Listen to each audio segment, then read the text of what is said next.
2 Samuel 3ஆம் அதிகாரம். சவுலின் குடும்பத்துக்கும் தாவீதின் குடும்பத்துக்கும் நெடுநாள் யுத்தம் நடந்தது. தாவீது வரவர பலத்தான், சவுலின் குடும்பத்தாரோ வரவர பலவீனப்பட்டு போனார்கள்.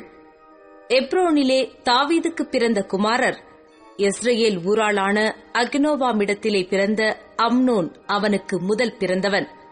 நாபாலின் மனைவியாயிருந்த கர்மேல் ஊராளான அபிகாயிலிடத்திலே பிறந்த கீலேயாப் அவனுடைய 2ஆம் குமாரன்.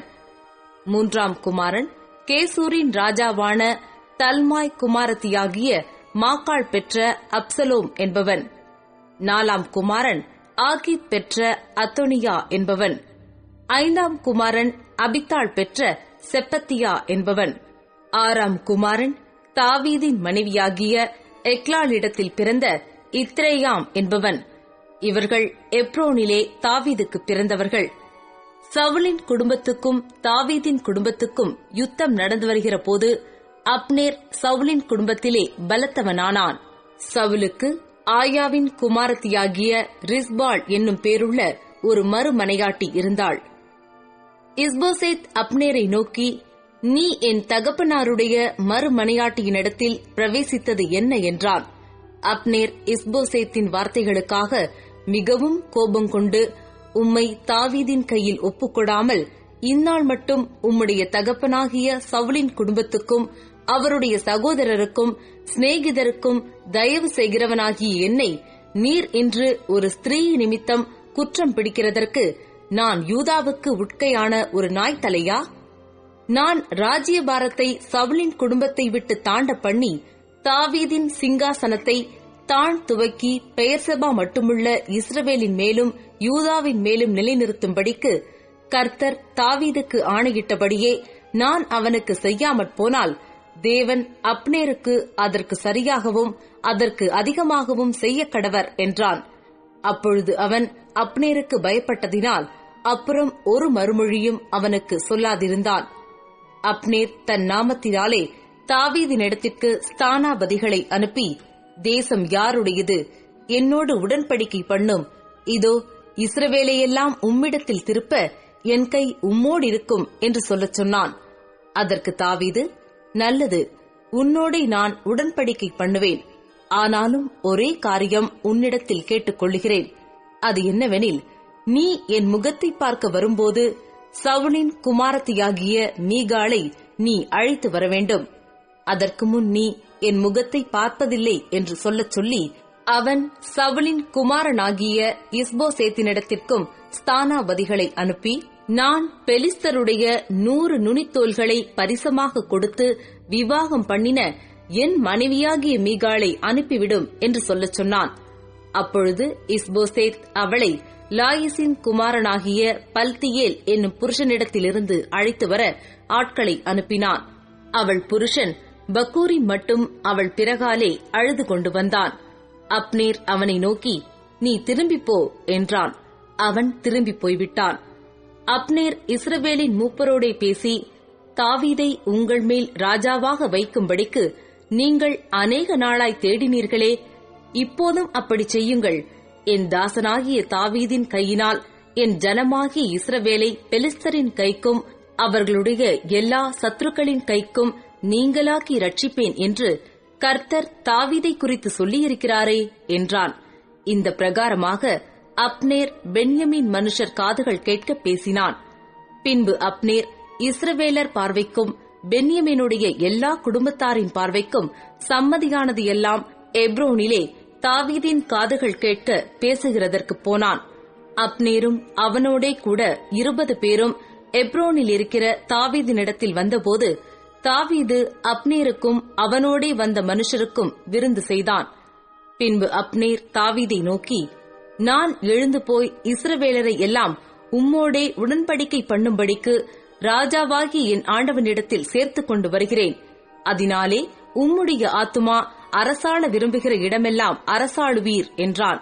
அப்படியே தாவீது அப்னேரை அனுப்பிவிட்டான். அவன் சமாதானத்தோடே போனான். தாவீதின் சேவகரும் யோவாபும் அநேகம் பொருட்களை கொள்ளையிட்டு தண்டிலிருந்து கொண்டு வந்தார்கள். அப்பொழுது அப்னேர் எப்ரோனில் தாவீதினிடத்தில் இல்லை. அவனை அனுப்பிவிட்டான். அவன் சமாதானத்தோடே போய்விட்டான். யோவாபும் அவனோடிருந்த எல்லா சேனையும் வந்தபோது நேரின் குமாரனாகிய அப்னேர் ராஜாவினிடத்தில் வந்தான் என்றும் அவர் அவனை சமாதானமாய் போக அனுப்பிவிட்டார் என்றும் யோவாபுக்கு அறிவித்தார்கள். அப்பொழுது யோவாப் ராஜா வண்டையில் பிரவேசித்து, என்ன செய்தீர்? இதோ அப்னேர் உம்மிடத்தில் வந்தானே, நீர் அவனை போகவிட்டது என்ன? நேரின் குமாரனாகிய அப்னேரை அறிவீரே, அவன் உம்மை மோசம் போக்கவும் உம்முடைய போக்குவரத்தை அறியவும் நீர் செய்கிறதையெல்லாம் ஆராயவும் வந்தான் என்று சொன்னான். யோவாப் தாவீதை விட்டு புறப்பட்டவுடனே அவன் அப்னேரை தாவீதுக்கு தெரியாமல் கூட்டிக் கொண்டு வரும்படி ஆட்களை அனுப்பினான். அவர்கள் சீரா என்னும் துறவு மட்டும் போய் அவனை அழைத்துக் கொண்டு வந்தார்கள். அப்னேர் எப்ரோனுக்கு திரும்பி வருகிறபோது யோவாப் அவனோடே இரகசியமாய் பேசப் போகிறவன் போல அவனை ஒலிமுக வாசலின் நடுவே ஒரு பக்கமாய் அழைத்துப் போய் தன் தம்பி ஆசகேலுடைய இரத்தப்பழியை வாங்க அங்கே அவனை வயிற்றிலே குத்தி கொன்று போட்டான். தாவீது அதை கேட்டபோது, நேரின் குமாரனாகிய அப்னேரின் இரத்தத்திற்காக என் மேலும் என் ராஜ்யத்தின் மேலும் கர்த்தருக்கு முன்பாக என்றைக்கும் பழியில்லை. அது யோவாபுடைய தலையின் மேலும் அவன் தகப்பன் குடும்பத்தின் மேலும் சுமந்திருப்பதாக. யோவாபின் வீட்டாரிலே பிரமியக்காரனும் குஷ்டரோகியும் கோல் ஊன்றி நடக்கிறவனும் பட்டயத்தால் விழுகிறவனும் அப்பம் குறைச்சலுள்ளவனும் ஒரு காலும் ஒழிந்து போவதில்லை என்றான். அப்னேர் கிபியோனில் நடந்த யுத்தத்திலே தங்கள் தம்பியாகிய ஆசகேலை கொன்றது நிமித்தம் யோவாபும் அவன் சகோதரனாகிய அபிசாயும் அவனை சங்காரம் பண்ணினார்கள். தாவீது யோவாபையும் அவனோடிருந்த சகல ஜனங்களையும் பார்த்து, நீங்கள் உங்கள் வஸ்திரங்களை கிழித்துக் கொண்டு இரட்டுடுத்தி அப்னேருக்கு முன்னாக நடந்து துக்கம் கொண்டாடுங்கள் என்று சொல்லி தாவீது ராஜா தானும் பாடைக்கு பின் சென்றான். அவர்கள் அப்னேரை எப்ரோனிலே அடக்கம் பண்ணுகையில் ராஜா அப்னேரின் கல்லறை அண்டையிலே சத்தமிட்டு அழுதான். சகல ஜனங்களும் அழுதார்கள். ராஜா அப்னேருக்காக புலம்பி, மதிகெட்டவன் சாகிறது போல அப்னேர் செத்துப்போனானோ? உன் கைகள் கட்டப்படவும் இல்லை, உன் கால்களில் விலங்கு போடப்படவும் இல்லை, துஷ்டர் கையில் மடிகிறது போல மடிந்தாயே என்றான். அப்பொழுது ஜனங்கள் எல்லாரும் பின்னும் அதிகமாய் அவனுக்காக அழுதார்கள். பொழுது இன்னும் இருக்கையில் ஜனங்கள் எல்லாரும் வந்து அப்பம் புசியும் என்று தாவீதுக்கு சொன்னபோது, தாவீது, சூரியன் அஸ்தமிக்கிறதற்கு முன்னே நான் அப்பத்தையாகிலும் வேறெதையாகிலும் ருசி பார்த்தால் தேவன் எனக்கு அதற்கு சரியாகவும் அதற்கு அதிகமாகவும் செய்ய கடவர் என்று ஆணையிட்டுச் சொன்னான். ஜனங்கள் எல்லாரும் அதை கவனித்தார்கள். அது அவர்கள் பார்வைக்கு நன்றாயிருந்தது. அப்படியே ராஜா செய்ததெல்லாம் சகல ஜனங்களுக்கும் நலமாய் தோன்றினது. நேரின் குமாரனாகிய அப்னேரை கொன்று போட்டது ராஜாவினால் உண்டானதல்லவென்று அந்நாளிலே சகல ஜனங்களும் இஸ்ரவேலர் அனைவரும் அறிந்து கொண்டார்கள். ராஜா தன் ஊழியக்காரரை நோக்கி, இன்றைய தினம் இஸ்ரவேலில் பிரபுவும் பெரிய மனுஷனுமாகிய ஒருவன் விழுந்தான் என்று அறியீர்களா?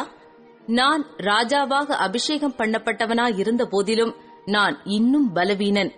செருயாவின் குமாரராகிய இந்த மனுஷர் என் பலத்துக்கு மிஞ்சினவர்களாயிருக்கிறார்கள். அந்த பொல்லாப்பை செய்தவனுக்கு கர்த்தர் அவன் பொல்லாப்புக்கு தக்கதாய் சரிக்கட்டுவாராக என்றான்.